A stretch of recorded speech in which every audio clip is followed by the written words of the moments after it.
你深深入迷，柔情萬縷傾你心底。萬花開放，開放誰最美麗？紅塵獨愛一支玫瑰。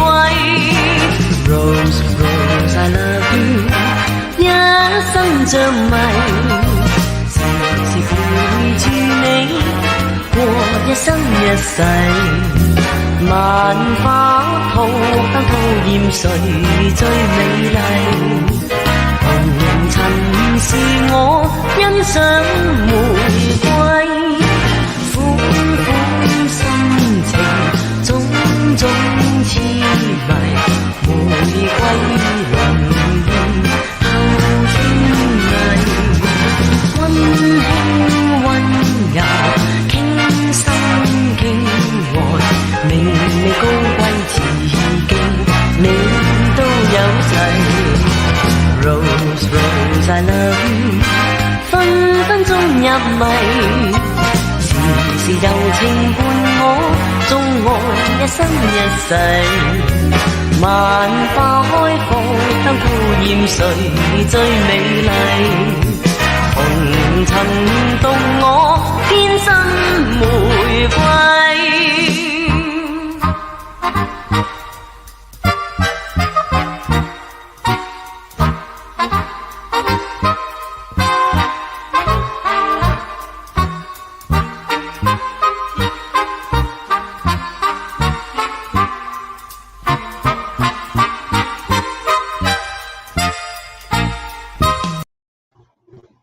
All right.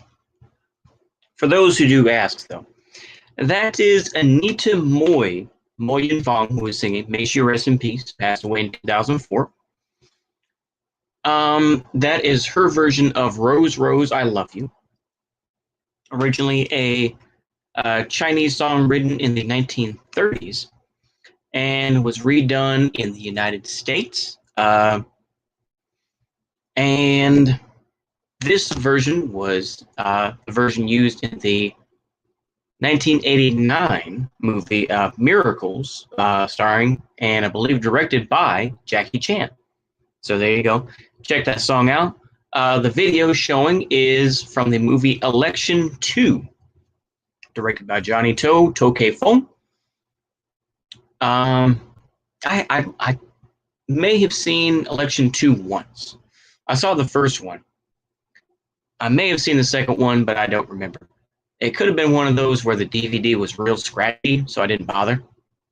But anywho, let's get into the title of the video. Future of the United States, Mask Off Gangsterism. The U.S., arguably, I'm going to sound like a real hardcore Marxist-Leninist, but the U.S. was built on gangsterism. It was built on cartels, whether it was creating tobacco, whether it was creating imperialism, whichever. The future of the United States is just mask off gangsterism. Various gangs, various political groups, various warlords are going to rule over different areas of the United States. Now, do I think the United States government will completely fall? No. But I think that increasingly, the U.S. will be unwilling. Hold on, I gotta let a cat out.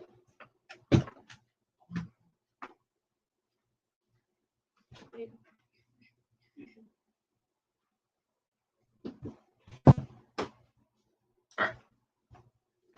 But I think the U.S. is unwilling, the federal government, more specifically, is unwilling to go against certain narratives.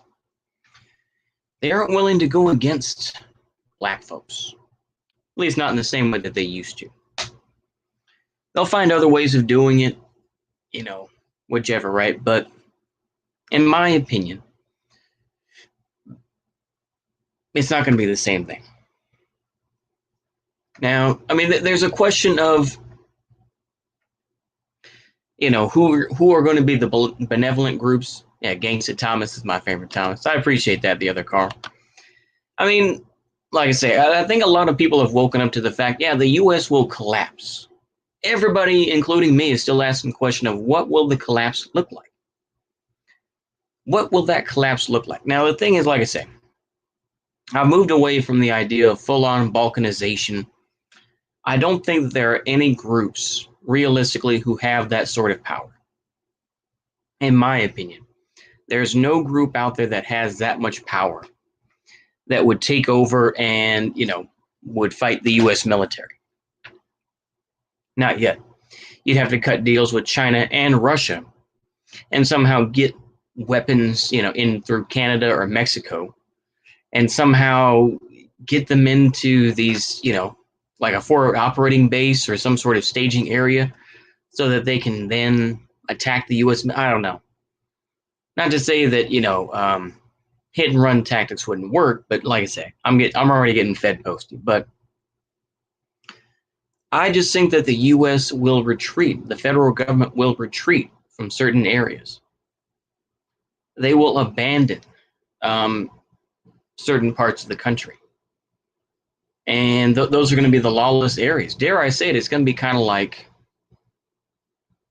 the Man in the High Castle, where there was that vast area of basically unruled territory between the Japanese and the Germans, right? And there's going to be a lot of areas that are just forgotten, that are no longer cared about. A lot of big cities, I think, depending on how bad climate change does get.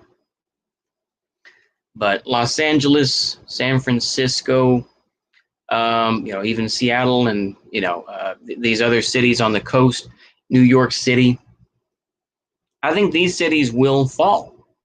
These cities will be underwater in a matter of years, not necessarily even decades. So you're going to have this displacement of New Yorkers, Californians, Oregonians, Washingtonians, if we really want to put it that way. Basically, a lot of coastal elites, and I know people like to say that is code for Jew, but I think that's not always the case. But there's going to be a lot of movement inland, and even Vosh is saying this. It's funny to me how Vosh was such an urbanite, and he was just saying, "Oh yeah, well the big city's great, this and that." I think it's interesting how he's somewhat backing off on that point. I heard in his recent stream where he's like, "Well, these cities are, unlivable, this and that. Oh, they're so expensive, this and that."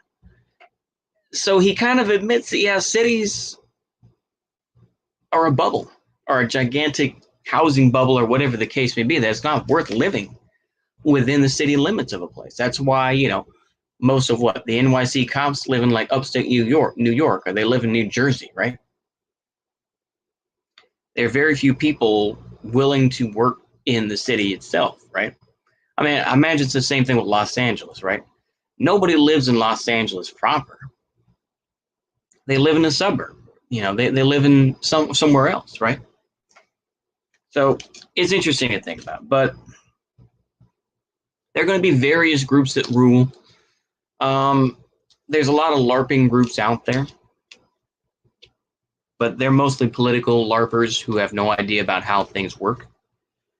I think corporations will obviously have a big role to play. And there is going to be outright gangsterism, where some people are going to pledge their loyalty to the triads, depending on how racial triads get, and say, do we really want to accept white people, or do we really want to, accept Hispanos or whatever? But some may be given honorary positions, right? And, like I say, alliances will form. And I think that's the future of things. I think, like I say, maybe this is an extension of my original belief, which is that the United States will become like a post-Qing dynasty China, where many folks simply didn't want to obey the republic's rules, and said, nah, as my friend Tony used to say, Tony Triggs, wherever you are, he said, scratch that, cuz we boxing. And I feel like that's what's going to happen in the U.S. Once this, federal government collapses, it's going to depend on whether the state governments want to have control and, keep that, or are some governments just going to give in? That's the real question. Like I said, this is the whole idea of federalism, right? Of how strong is federalism? How strong is it? A lot of question to that.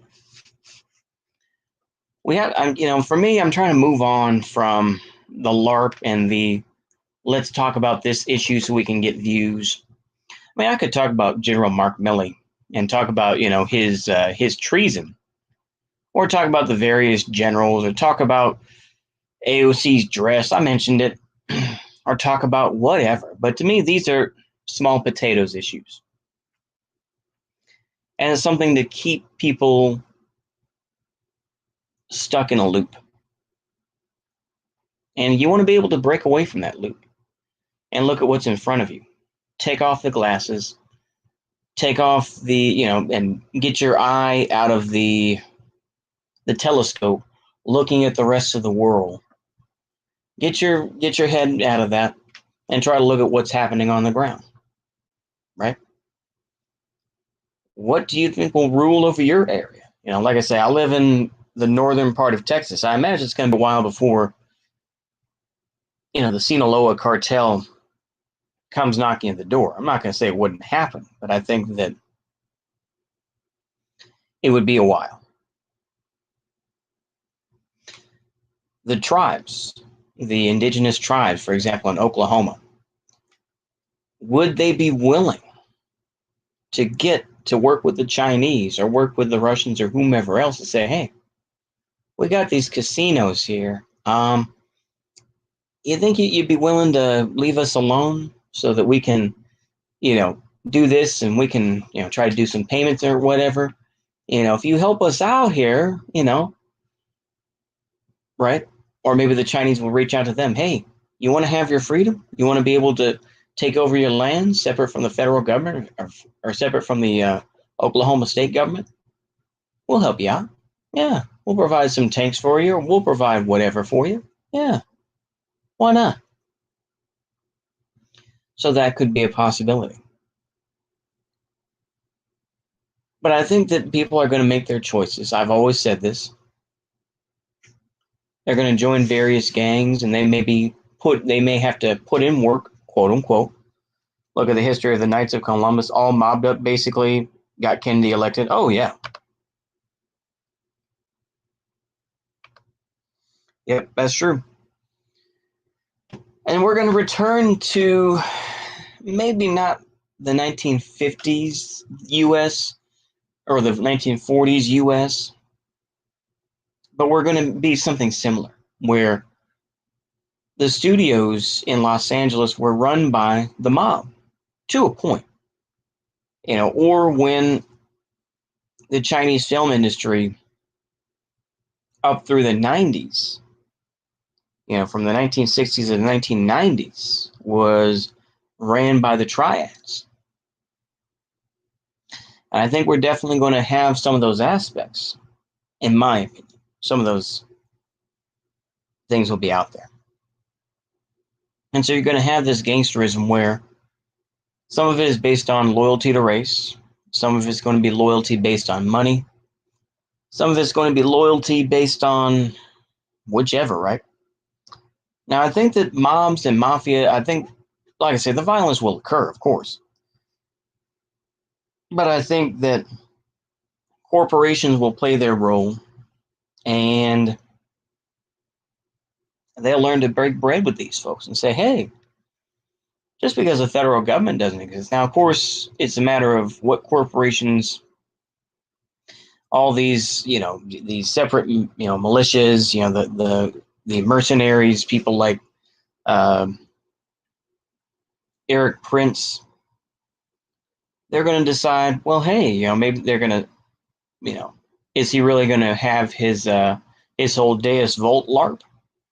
And I imagine there's going to be more mercenaries that do come into this country, or whatever's left of it, and decide who they're going to work for. So, like I say, I mean, I'm torn. Will this federal government last? And I think that people are really questioning this. Now, to me, you don't need the toppling of the federal government to topple the system. I think, to me, I'll be this simple about it. When you give up on the idea of the United States and you realize that it's all a lie, and you're willing to, live off the grid to a point, to me, this country's already lost. Or when you have people like Mark Milley who are willing to talk to Chinese generals because they were so afraid of Trump, you've lost a lot of faith. And I think right-wingers, to a point, at least see that this loyalty, this patriotism doesn't mean anything. A lot of people were lied to, or they cope about Vietnam or whichever, but they were played the fool. Like I say, I don't think any political group right now will gain any sort of power. It will be gangsters and everything else who will give money to these various political groups.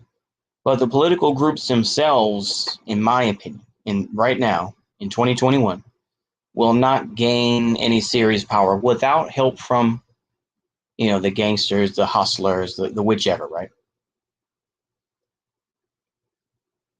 And I think that's what's going to occur.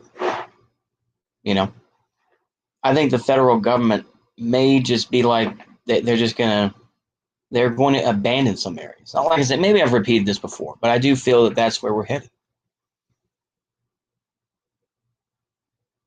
That some areas will simply be ignored. Like Nebraska or Wyoming, this and that. Other than oil derricks and whatnot, I think that they would be willing to be like, we just want the oil. We don't give a shit about the rest. And they'll let towns be controlled by robber barons, be controlled by local gangs or whichever, right? And I think that's what's going to occur. It's not really going to be some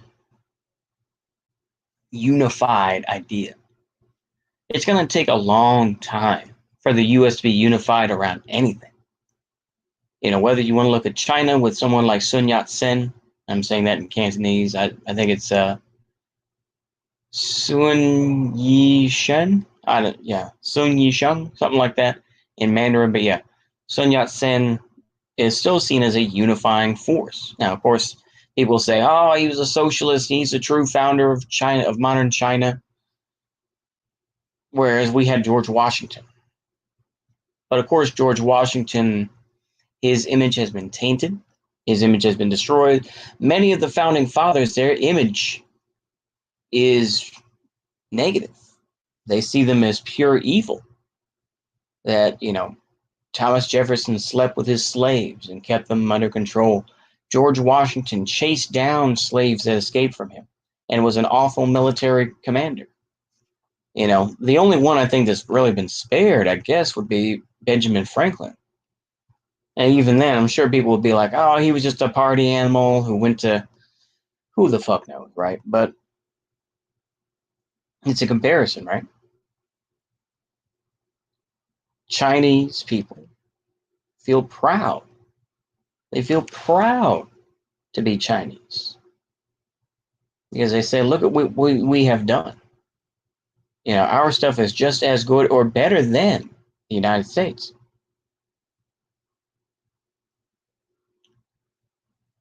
Right? I mean, you could talk about the racial issues as well. And I'm sure people would be like, oh man, here we go. But Hispanos will have an immense amount of control.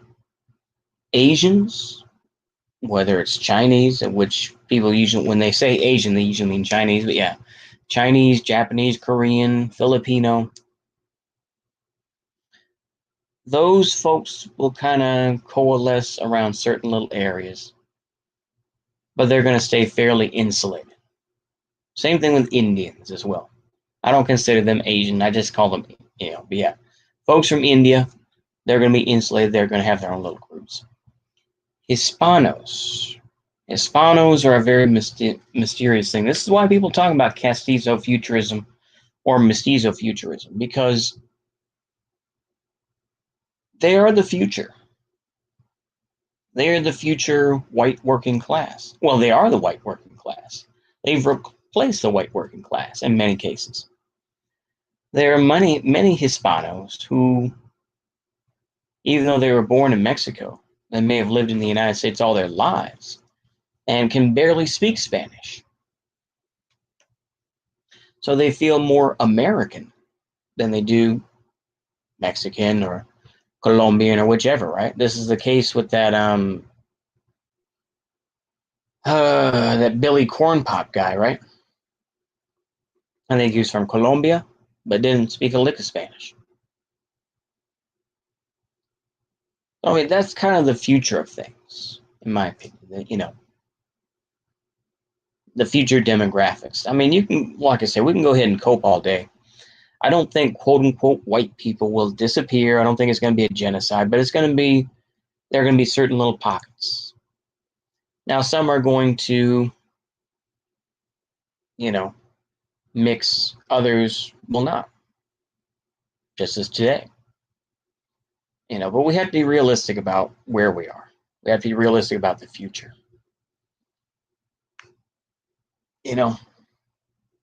The U.S. federal government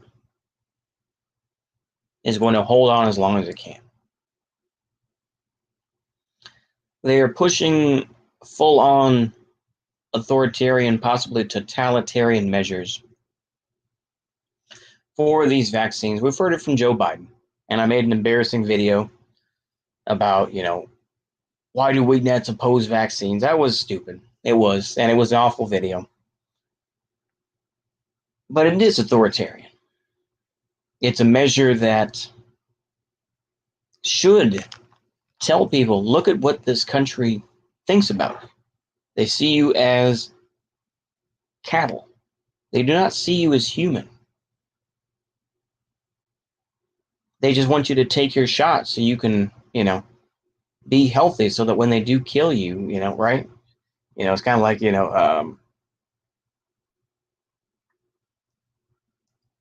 what is it, are people?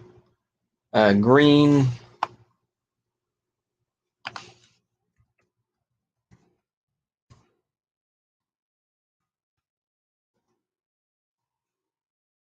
Soylent Green is people, yeah. Soylent Green is people, right? But back to the original point. Some state governments are going to be stronger than others. I will be honest, me saying this out loud sounds like a repeat of other stuff, but I do think that this is where we're headed. I don't think that there's any political group that can really stand a fair fight with the U.S. military. I mean, to me, I think the U.S. military will, at least for now, will try to hold out in certain areas, but you would have to bring troops in. Like I said, this is something I've talked about as well, is that, if there really was a full-on event in the U.S., it's happening sort of thing, how long would it be before troops from Korea or troops from Syria or troops from Germany or troops from Africa or wherever, the African continent, more specifically places like Nigeria, how long would it be before they would call in those active duty troops? How long would it be before they call in those striker brigades to say, we need you to come in and stop these rebellions? So that's a real question, right? How long and how hard would the National Guard fight? How long would the reserves fight? This is what people are asking themselves, right? You know, how would drones be defeated? It's another question. Also, people would say, how can we create our own military grade drones? I'm just going full on Fed post, but this is a question that a lot of people are asking, right? I'm sure. Smarter people are thinking about this. And it's a question that we have to think about, right? I think this is a country that is crumbling. The infrastructure is crumbling. We have, like I say, I think it's unfathomable that so-called left-wing people are going to defend people like General Mark Milley. You should be against the military. Aren't you a left-winger? Aren't they part of the military-industrial complex? Oh, but he says that he wants to learn about white rage, and he's not a white nationalist or whatever, right? What about those other generals that got millions of dollars? Well, like I said, this is the whole thing we have to realize. General Mark Milley, when he leaves, he will have plenty of knocks at his door to say, hey, you want a military contractor job? You want a job at a bank? Whichever, right? Wouldn't be surprised if they carpet bomb their own citizens in this hypothetical situation. Wouldn't put it past them. No, I wouldn't either. I would not either. No, I wouldn't. And that has been done. That has been done. A lot of lefties have talked about the incident where an ANPRIM, a black ANPRIM, took over a certain part of Philly, I believe, and they dropped a barrel bomb on that area. So no, I wouldn't be surprised either if they carpet bomb their own people. I mean, it would be ironic, of course, because they would say, oh, fascist Assad is poisoning his people with gas. That would be nothing compared to what the United States military would do against its citizens. It would be nothing compared to that. They would use flamethrowers. They would use whatever they could to put down a rebellion. But the U.S. wants to keep the image of being a beacon of freedom, where you can live your life freely. We know that isn't true. We know that there are certain parameters that exist where you cannot get out of. Now, of course, right now, it's still more of these are the social mores of the day, and you're just going to be ignored. But if you hold other views, then eventually it could become something worse, right?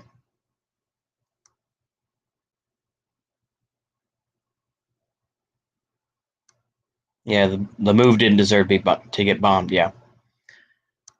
But I think this is where we are. And once those bombs start to drop on, like I said, Los Angeles, or even, like I say, in maybe even Oklahoma City, once those bombings occur, people are going to say to themselves, unless they're truly brainwashed and believe they're getting rid of the terrorists, people are going to say, this government wants me dead. And it's going to push them into the arms of rebellious groups. It's going to push them into the arms of black marketeers, gangsters, everything else, right? This is my opinion anyway. That's where we're headed.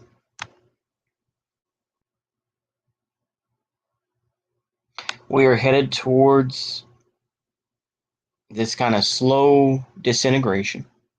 There's potential for worse acts to happen. Like I say, with bombings and everything else, it's possible.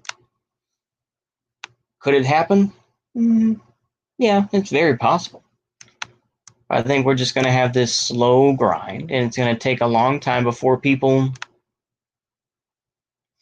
finally say, this project is done. This American experiment is over. It no longer represents us. And a lot of people would say it never did represent them.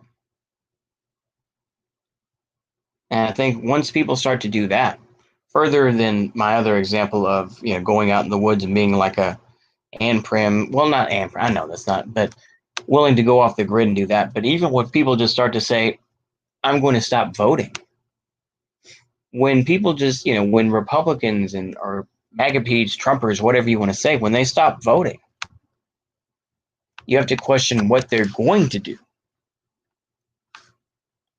But there are a lot of morons who still believe in electoralism. They believe in voting, where it's like, we're going to vote in Democrats. And what happens when those Democrats vote for the same conservative policies that Republicans would do?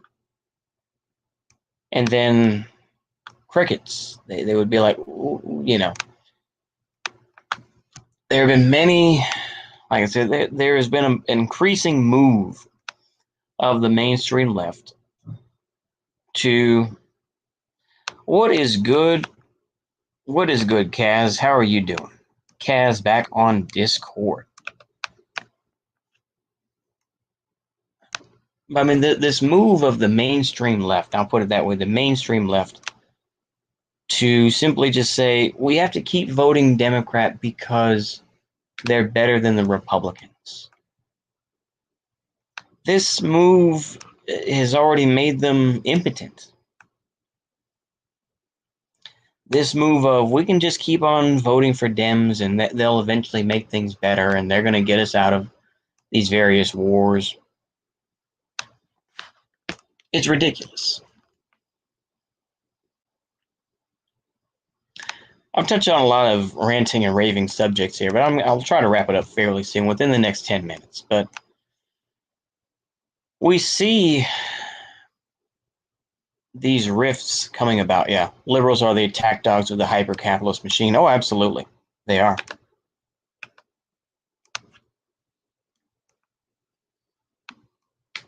And I think the future is gangsterism. Some people are going to join militias, and I'm not going to say they don't exist. But who will those militias serve? Where are they going to get their money from? To me, these militias are going to get their money from gangsters. They're going to get their money from other people who are pulling the strings. Because that's the truth, really. Yeah, the contemporary left exists to create a false opposition to the system. Oh, absolutely. Absolutely. I was going to say, I do think that ultimately the gangster, the hustler, even the CEO and the board member, I think will have more influence than any politician. Maybe it's always been that way.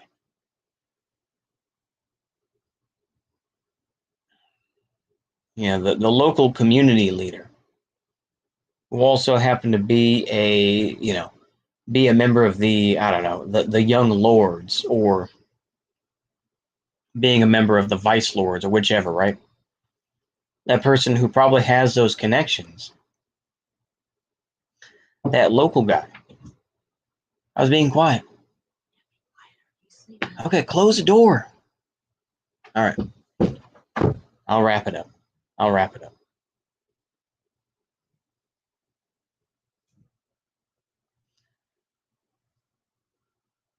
What I was saying is that they have more influence than the politician. It all comes down to money. And we have to be realistic about that.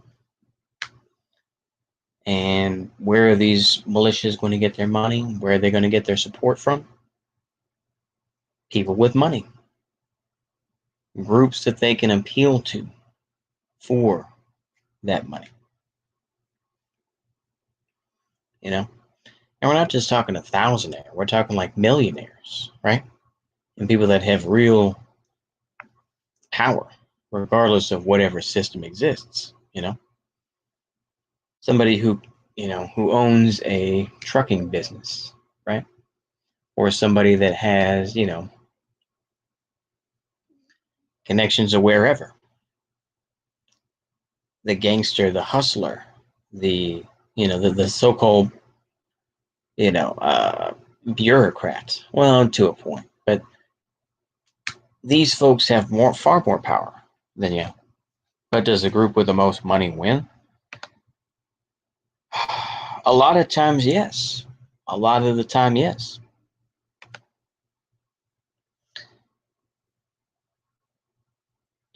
We've seen that over and over, right? We've seen it in American politics, obviously. I think the X group was funded by Y, so X equals Y argument is kind of disingenuous. Everyone's out to be on the winning team. Yeah, it is. It is. And that's the basis of a lot of conspiracy theory. I think that you have to take it all with a grain of salt, right? It's like because somebody gets some money from somewhere that suddenly they're like, yeah, we're bound to these groups. But there is the idea of return on investment as well. So, but yeah, I think I've pretty much hit everything I need to talk about. And apparently I'm being too loud. So I'll go ahead and just end it here. I didn't think I was being that loud, but I guess I was. Anywho, everybody, I hope y'all enjoyed that. I don't think there's much else. But yeah, I do think, once again, just kind of watch out for the players in your local community. Kaiserville, yeah. Now what to call Lenin imperialist? No, they didn't. They didn't, yeah. Good night to you as well. Yeah, let's just go ahead and wrap this up. But yeah, be aware, not beware, but be aware of who are the people that are in your community that you think are going to run your area, whether that's your city, in your tri-state area, or whichever. And be aware and see what type of leader they're going to be. Anywho, I'll leave those as parting words. Hopefully y'all enjoy this. So see you later. Goodbye. A good night.